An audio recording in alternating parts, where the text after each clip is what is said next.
Hi everybody. So this video is actually the second of two. So the first video you should go look at is the clinical application of cardiac POCUS.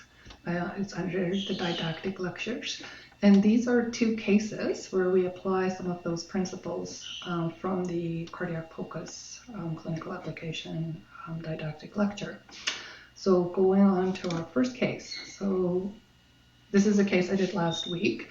You're called to PACU with labor and delivery. There is a patient in the recovery there that is now 5 minutes post cesarean, and her hemodynamics are concerning to the nurse. She has a heart rate of 150 sinus rhythm and a blood pressure over 90 or 70. She's otherwise looking good. Stats are good. Room air. She's holding her baby, but just pretty tachycardic and blood pressure on the soft side. So she does have a bit of a history. Her C-section followed a prolonged labor with eventual failure to progress and leading to a C-section under epidural. She had a fairly traumatic delivery of a very large baby, and then there was extensive trauma to the uterus, requiring extensive suturing and just lots of blood loss. Blood loss was estimated at over 1.5 liters. 4 liters of course blood was given intraoperatively, and the post-op hemoglobin was 92. So her heart rate going into the OR was 120. During the OR, her heart rate varied from around 120 to 140. BP was stable with the occasional fetal effort bolus, so nothing out of the ordinary there. So the question here is, how will you use POCUS in this patient? Now, if you remember from my previous slide, when I think about using POCUS, I will decide whether this is a stable patient, in which case I'll do a full study with an organized approach to assessing the heart, and the heart's just being what I'm thinking about. My unstable patient, where I have a differential diagnosis, and then I will do focused views to either confirm or exclude some aspects of that differential diagnosis, and my pre-arrest patient, where I'm looking to just diagnose life-threatening pathology and guide my resuscitation. So I probably would put this patient in the orange category. She's not fully stable, but she's definitely not pre-arrest. So I would firstly start off by thinking is, what would be the differential diagnosis for a patient with tachycardia and hypotension that's pregnant in recovery post C-section after a long labor? And these were the ones that came to my mind. My very first thought was that we were probably behind on fluid. Second to that, there's always potential for choreo with sepsis, or still some hypertension related to the epidural or complications related to the epidural. But these are things that's always in the back of my mind and that I'm always worried about. And you never really know what's under. It's a little bit like an iceberg, right? We never know exactly what's going on inside our patients until we look. So, pregnant patients we know that embolic events happen, that they're serious, that they should be taken seriously. Anaphylaxis should always be on your radar, otherwise you'll miss it when it comes. And there's always that potential for an underlying cardiomyopathy that has been undiagnosed up until that point. So how am I going to use my POCUS for this patient? So thinking about for each of these diagnoses, what I would see and what I would look at. So for hypovolemia, what would I see? I would see on the parasternal short axis or the subcostal short axis, you'd see that small cavity LV with an IVC that is small diameter and collapsing. So that would confirm that. Choreo, similar to and kissing paps. An embolic event with RV dysfunction, so that would be any of those things. You'd probably see more of a distended RV with a D-shaped septum, and the IVC would be distended. So in those two categories, IVC small and collapsing, and this one IVC is distended. Anaphylaxis would look similar to those two. In underlying cardiomyopathy, you'd see that distended LV in any of these cardiac views, also probably with a distended IVC. So this is how I would approach this patient. I scanned her, did just a fairly quick parasternal long and short, and then looked at her IVC, and this is what we found. So parasternal long, I really couldn't get adequate views. On the short axis, I could see a small LV cavity, but I could not see the RV well.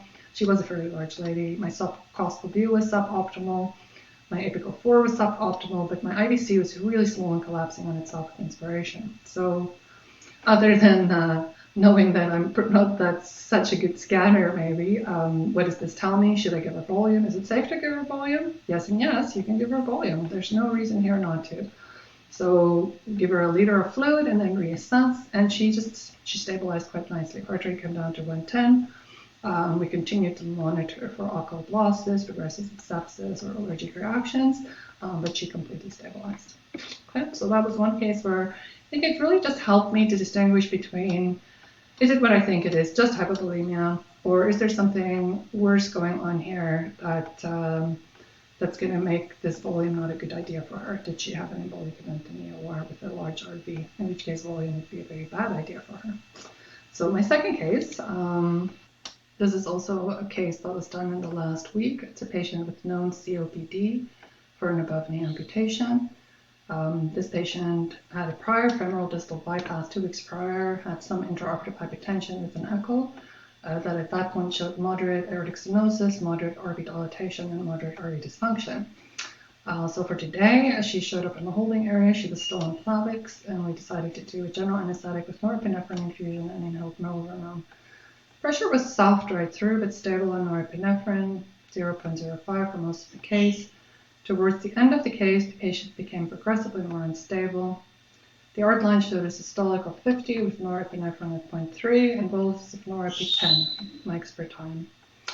I gave her 500 ml Springer's lactate. Her blood loss was negligible, and she really looked like she was with an incipient arrest. The art line was kind of going flat at times, depending on the respiratory swing. So how will you use POCUS in this patient? Pre-arrest, I would say this patient qualifies for this last box. So the POCUS would be focused on diagnosing life-threatening pathology and guiding my resuscitation. So what views are we doing? We're going to do that short axis of either subcostal burst or lung. We're going to do a subcostal IVC, and we're going to do lung views to confirm that we don't have a tension. When we're looking at the heart, we're going to look at the F structure. So we're going to look at the filling and the function of the heart, the form of the heart, so like the structure, whether there's any significant or visual abnormality present, and whether there's fluid in the pericardial space.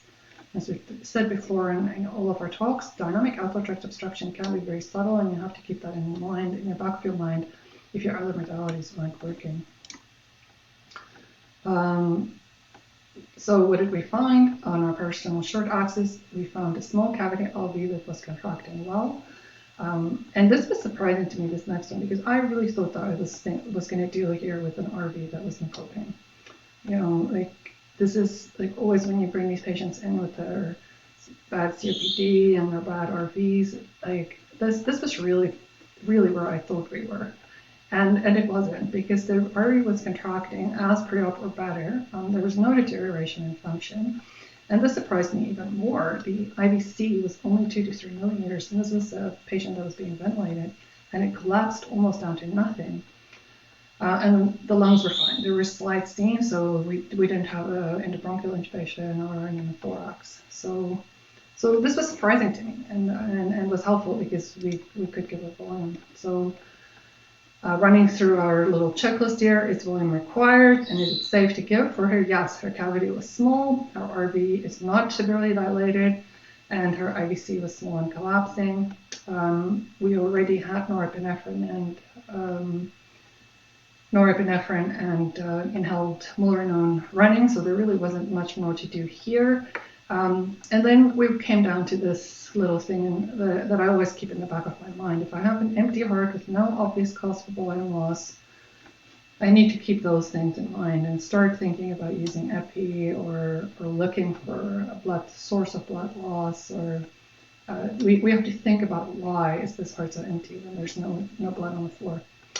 So following the initial resuscitation, then this patient became more stable. So she then moved into what I call the orange category, which is an unstable patient, but not pre-arrest. And we can now really start thinking more about our differential and do more supplementary cardiac views. So hypovolemia, was on my list, RV dysfunction was on my list, and these other things were all on my list.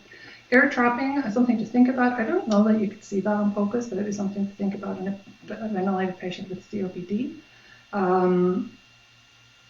So just make sure that you always keep that in the back of your mind and disconnect that ventilator if you're ventilating a patient like this and your blood pressure is starting to really tank. So my final sort of take home then is that really when we're thinking about scanning, we have to think when we approach our patient in which category of stability they are, pre-arrest, unstable, or stable, and then how we approach how much detailed scanning we're doing really depend on which category they're in. But the reason I made the picture like this is that they're not really three separate categories, because hopefully you'll move the patient from one to the other, and so that eventually all of our patients will have full scans. So we don't stick to just the pre-arrest scan and stay there. That's where we start. We get our information, we stabilize our patient, then we get more information and more information until we finally have a complete picture. I hope you find this helpful in approaching your scanning and your unstable patients. It really can be so helpful in giving us answers. Thank you.